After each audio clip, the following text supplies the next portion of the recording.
intinya itu dari awal itu kita startupnya fokus membantu fokusnya membantu namanya yang tadi saya bilang, namanya dealing, namanya pencapaian, namanya itu mah hanya bonus lah.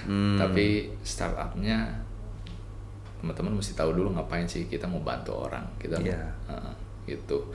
Selain juga setelah masuk juga bukan berarti orang dilepas aja, sok silakan jualan, enggak. Tapi di situ juga kita ada coaching programnya, kita mentoring, kita bimbing benar-benar sampai mereka tahu bisa jalan sendiri. Mereka, saya yakin tiap orang itu punya style kerja masing-masing. Pasti. Dan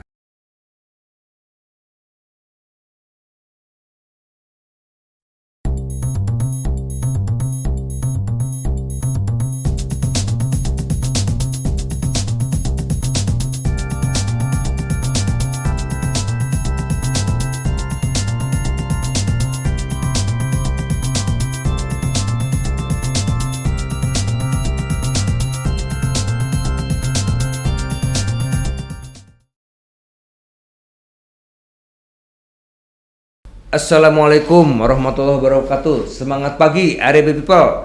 Semoga kabarnya selalu sehat, sukses dan bahagia.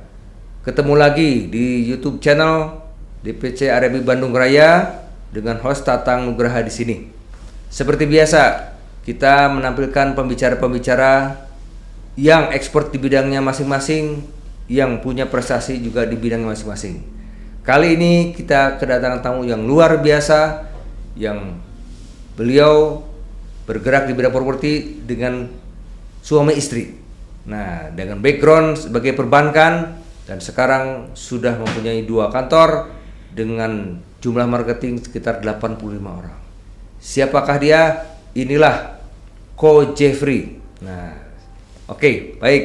Ko Jeffrey, apa kabar? baik Pak Tatang, terima kasih. Terima kasih sudah datang di studio YouTube DPC RB Bandung Raya.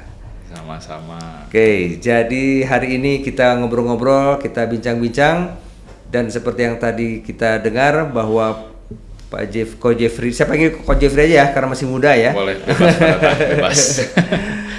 Jadi Ko Jeffrey ini masih muda dan menggeluti bidang properti bersama istrinya, dan mungkin sekarang sudah berkembang dengan 2 kantor dan jumlah marketing 85 orang. Tapi mungkin sebelum itu mungkin bisa ceritakan kisahnya maupun latar belakangnya sebelum di properti. Silakan Ko Jeffrey. Ya, selamat pagi teman-teman semua. Saya Jeffrey dari J Property. Terima kasih udah diundang Pak Tatang buat podcast RB ini. Sama-sama. Mungkin kalau saya sendiri awal itu backgroundnya dari marketing. Aku start dari marketing bank. Perbankan Di ya. perbankan, betul. Di situ juga aku belajar banyak. Memang nggak terlalu lama, kurang lebih sekitar 2 tahunan. Setelah dari marketing bank dulu, saya masuk sempat jadi di distributor handphone. Di distributor handphone juga saya banyak belajar hal baru, cuman memang nggak terlalu lama juga. Dari situ Tahun berapa tuh? Maaf saya potong. Kurang lebih beres kuliah ya Pak ya, tahun 2006 Pak. Oh 2006. 2006 start. Iya. 2006 di situ. Memang handphone pada saat itu sedang naik daun juga ya. Lumayan, dan di situ masih Ramai lah ya. Jago-jagonya dulu masih banyak ya Pak ya. Iya betul. Cuman dari situ saya mutusin untuk keluar dari zona nyaman nih. Saya coba ngembangin bisnis saya sendiri. Oke. Bisnisnya apa? Waktu itu saya ambil di plastik. Oh plastik. Di plastik saya polybag, sorry. Iya, polybag. Jadi bukan ke paper tapi lebih ke plastik bag yang dari bahan murni gitu. Di situ plastik juga lumayan ya pada saat itu. Setahu saya biji plastiknya aja juga sudah lumayan. Yes.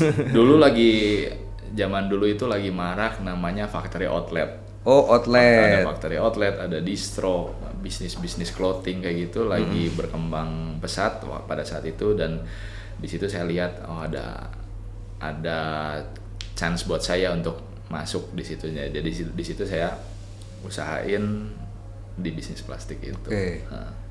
Baik, itu berapa tahun tuh usaha sendiri tuh? Plastik sebetulnya sampai sekarang masih jalan. Oh, masih jalan. Masih jalan. Cuman memang kalau dulu full timer di plastik dari order, dari canvassing, dari order, sampai segala sesuatunya dari A sampai Z. Cuman sekarang lebih ke repeat kali ya Pak ya. Oh, jadi udah maintain klien yang lama ya.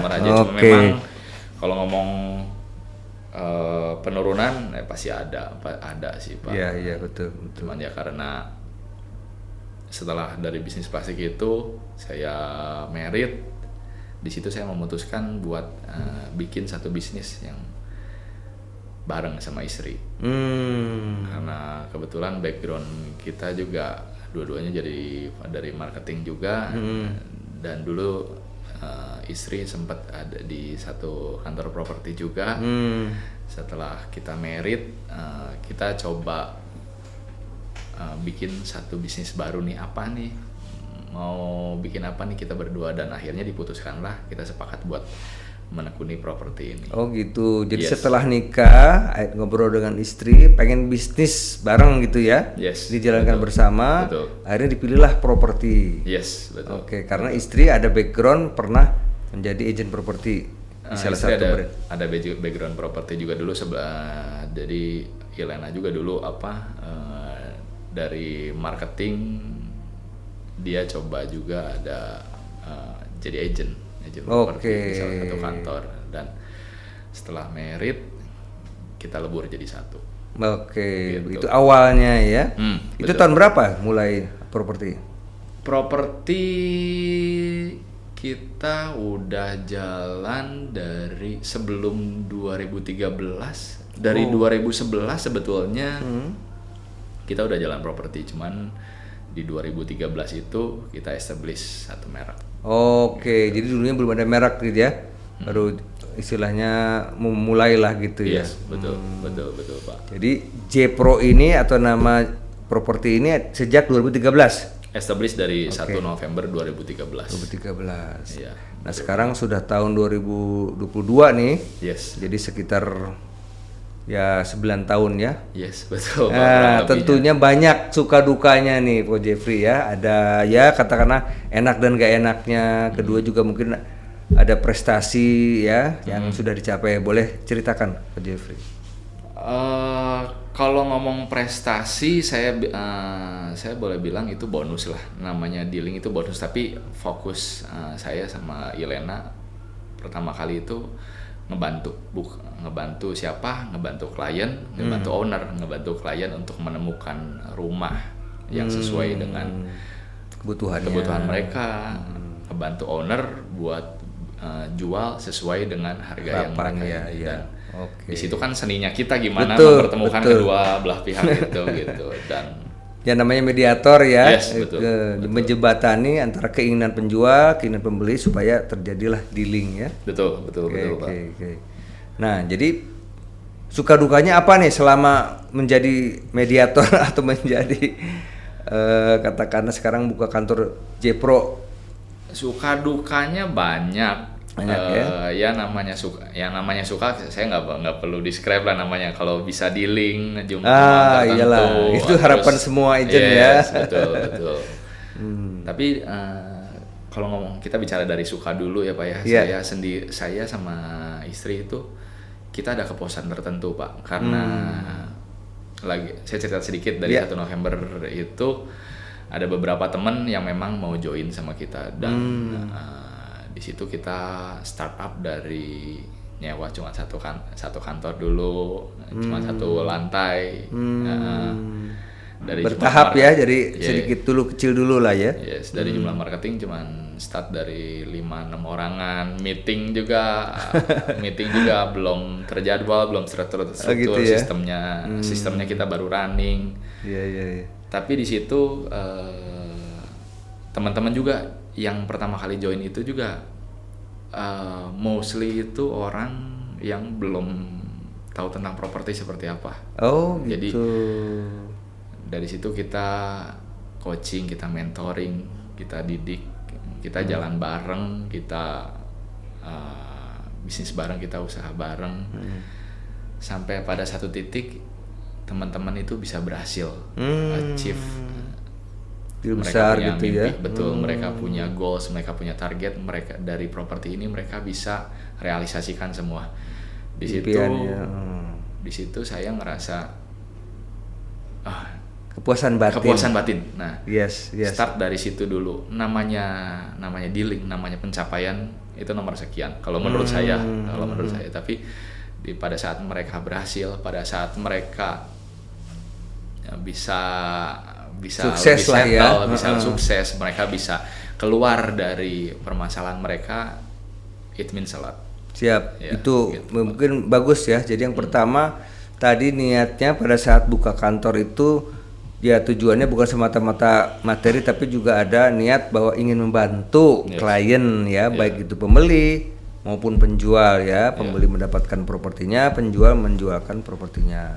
Demikian juga pada saat merekrut marketing tadi ya. Jadi merekrut marketing itu juga niatnya atau motivasinya supaya mereka bisa berkembang, bisa lebih baik dan juga bisa sukses. Disitulah kepuasan batinnya ya. Oke, baik.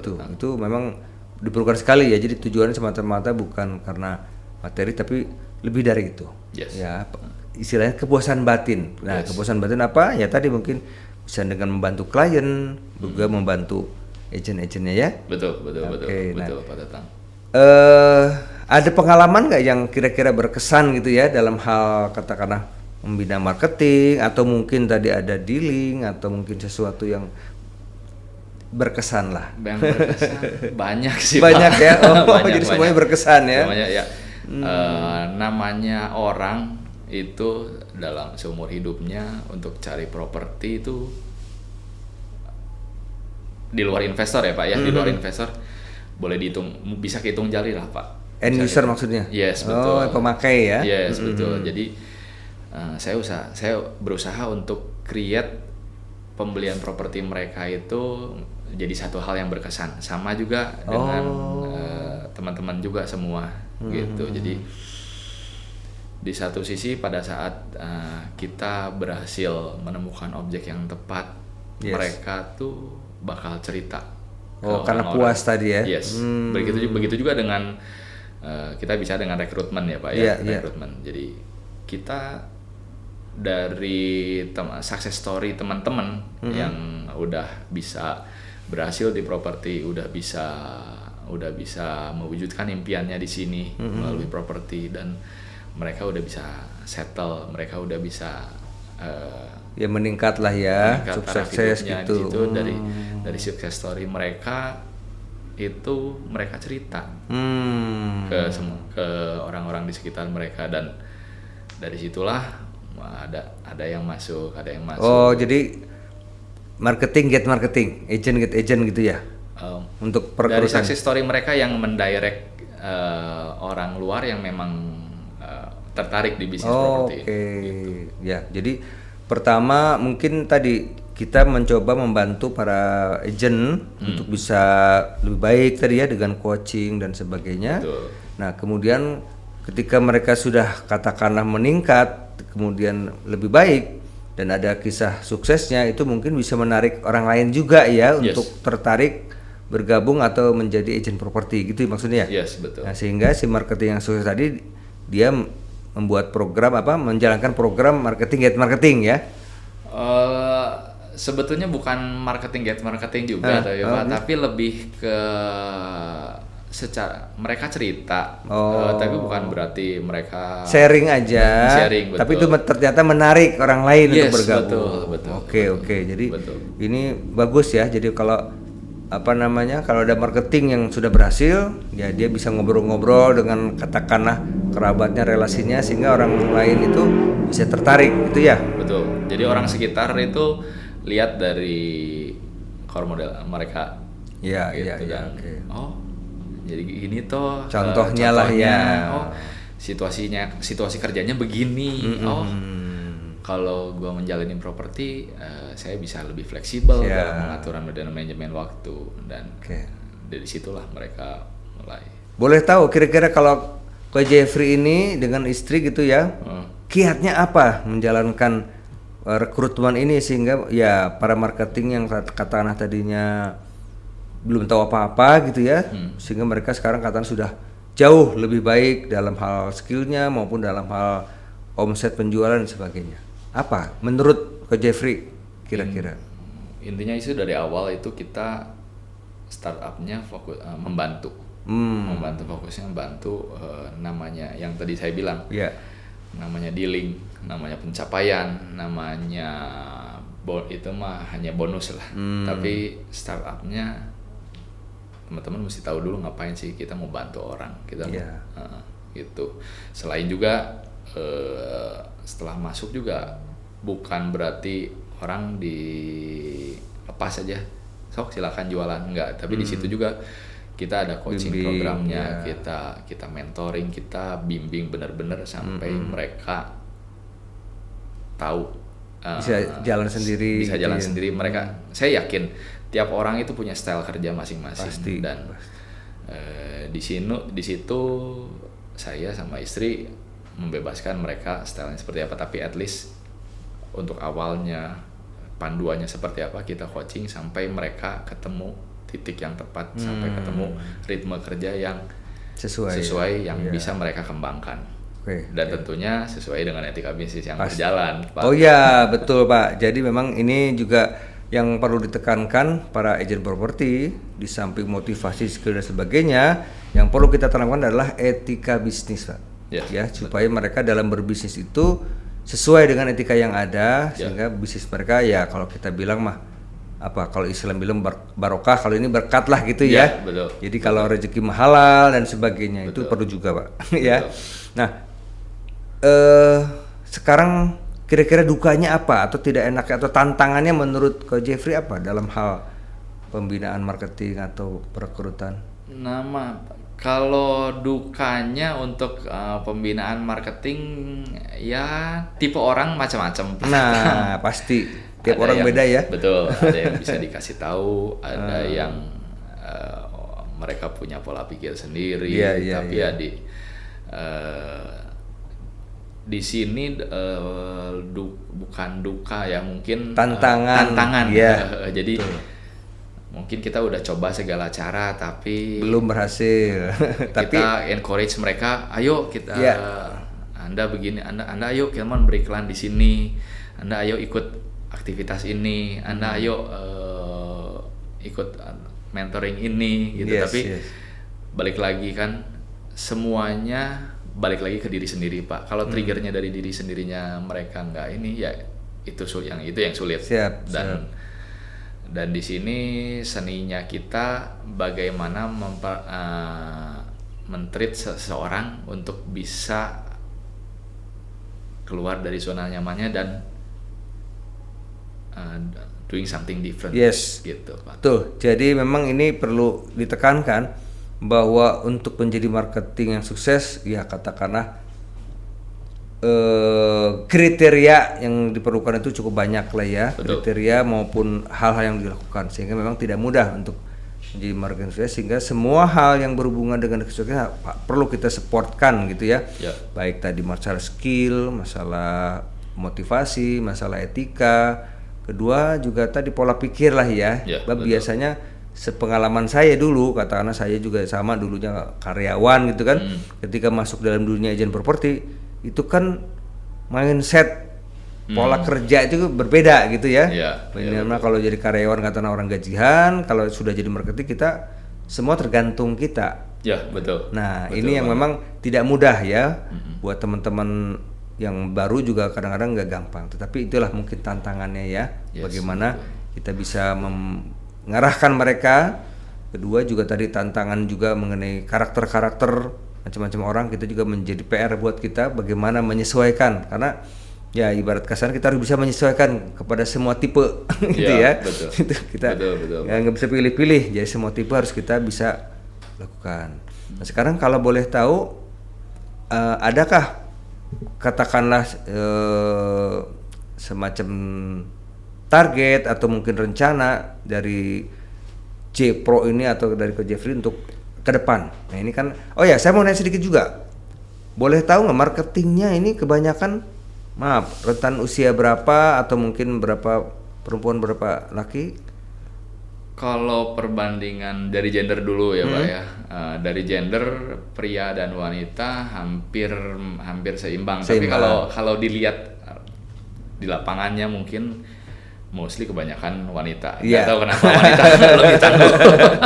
Nah ini betul satu katakanlah kalau kita bilang statistik yang sering kita dengar bahwa memang untuk bidang marketing properti itu banyak yang lebih aktif tuh ibu-ibu lah ya, wanita gitu ya. Kedua juga dalam hal katakanlah pendekatan kepada klien dan sebagainya, hubungan itu juga katanya lebih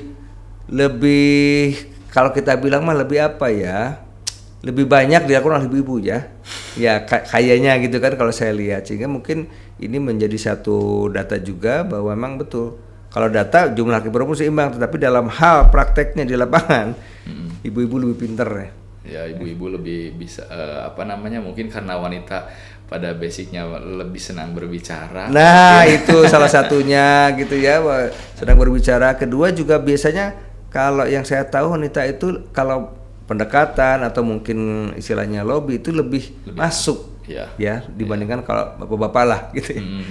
Jadi itu seimbang tapi prakteknya perempuan. Kalau untuk usia kebanyakan berapa? Untuk usia kita yang dari sebetulnya cukup variatif ya Pak ya. Yang dari milenial sampai ke semua ada ya. Sampai ke umur ya generasi baby oma-oma lah ya gitu masih ada sih Pak. Ya? Tapi balik lagi di situ dalam satu kantor ini kita frekuensinya kurang lebih sama. Jadi rentang berapapun usia mereka tuh bisa ngobrol nyambung. Oke. Gitu. Ini juga tantangan nih. Memang kadang-kadang ada gap antara usia ya, terutama bahwa kalau usia terlalu jauh mereka kadang-kadang nggak nyambung gitu kan. Nah kita sebagai katakanlah prinsipal ya perlu membuat sistem atau membuat suatu ya mungkin kondisi supaya interaksi maupun komunikasi mereka nyambung. Yes, ya betul. Itu juga memang diperlukan. Betul. Ya sehingga betul ini banget, buat program-program apa sehingga mereka akhirnya bisa kolaborasi lah, bisa lebih dekat lah gitu ya. Betul. Oke. Intinya mereka bisa nyambung. Kembali tadi masalah rencana, impian, target. Nah, kayaknya mungkin menurut saya 9 tahun ya relatif penengah lah ya. Karena banyak teman-teman nih yang udah lebih dari 10 tahun, 15 tahun, bahkan lebih dari 20 tahun. Nah, sekarang dari J Pro ini apakah sudah punya target, rencana, impian untuk ke depan? Sekarang cabang baru 2 ya, apakah mau 5 apa? Sebenarnya kalau ngomong target tuh pasti ada. Kalau nggak ada target percuma. Teman-teman harus punya target di sini. Tapi kalau dari J Property sendiri untuk targetnya itu pertama yaitu tadi helping people buat dapat ininya sendiri. Namanya kantor nambah lagi, namanya marketing nambah lagi, itu mah lebih ya poin plusnya lah. Tapi di sini yang saya mau yang mau garis bawahin bahwa di sini kita bisnis properti itu bisnis long term. Yes. Jadi bukan bisnis yang cuman hari ini dealing udah gitu beres besok selesai, enggak. Tapi di sini kita bina hubungan, kita pegang nama baik, kita pegang budaya dan etika bisnis yang baik. Nah di situ saya mau lebih tekankan itu sih Pak ke teman-teman yang ada di dalam J Property. Betul. Jadi itu memang hubungan baik dengan klien untuk jangka panjang itu betul sekali. Jadi jangan sampai bisnis kita hanya sebatas sampai selesai transaksi udah. Betul. Malah kalau bisa kita setelah transaksi kayak saudara atau kayak teman. Betul. Ya, jadi hubungan baiknya tetap berjalan, komunikasinya, sehingga ketika mereka butuh lagi jual atau beli properti atau mungkin ada kerabatnya, ada relasi yang butuh, dia ingat kita. Betul. Itu ya. Jadi ini hubungan baik. Kedua juga pelayanan. Nah, kalau pelayanan kita bagus, mereka juga pasti akan rekomendasikan. Iya. Mereka juga akan bantu masakan. Tetapi kalau pelayanan kita gak bagus, mereka bilang udah cukup sekali, nggak akan nambah lagi ya.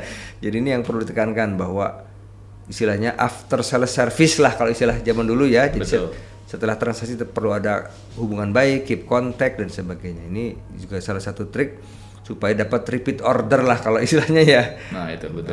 Dan Pak. Juga referral, kita direferensikan kepada pihak lain. Nah itu penting banget. Betul sekali itu. Yang saya sering dengar baik dalam penjualan mobil apa kayak, jadi hubungan baik itu perlu. Bahkan ada yang katakanlah dulu mah suka ngirim kartu ulang tahun. Nah itu dalam rangka keep contact tadi supaya hubungan masih berjalan sehingga ketika klien membutuhkan lagi dia ingat kita. Betul. Gitu. Oke, baik. Sekarang terakhir mungkin Ko Jeffrey barangkali mau promosi, mau mengundang teman-teman yang belum bergabung di Agent Property. Nah, mungkin Ko Jeffrey bisa promosi kepada teman-teman pemirsa YouTube channel DPC AREB Bandung Raya. Ya, terima kasih. Intinya untuk bergabung menjadi agent properti, pengen tahu sih ada bagaimana menariknya agent properti, bagaimana kerja sebagai agent properti. Boleh monggo hubungin saya Jeffrey di 081223724449 atau bisa juga ke Ilena istri saya 0817201775. Di situ sih. Kantornya di mana ya tadi 2 tuh? Kita saat ini ada 2 kantor, satu di Mekarwangi, Jalan Raden Rangga Kencana nomor 21, dan satu lagi ada di Kota Baru Parahyangan, Ruko Ratna Niaga. Oke, baik teman-teman. Jadi tempatnya ada 2 kantor ya, satu Kota Baru Parahyangan, satu lagi di Ruko Raden Rangga Kencana 21 di Mekarwangi. Mekarwangi ya. Jadi kalau teman-teman yang sekitar Mekarwangi maupun Kota Baru Parahyangan mau bergabung silakan. Ada J Property di mana di situ ada Ko Jeffrey dan Ci Ilena sebagai ownernya.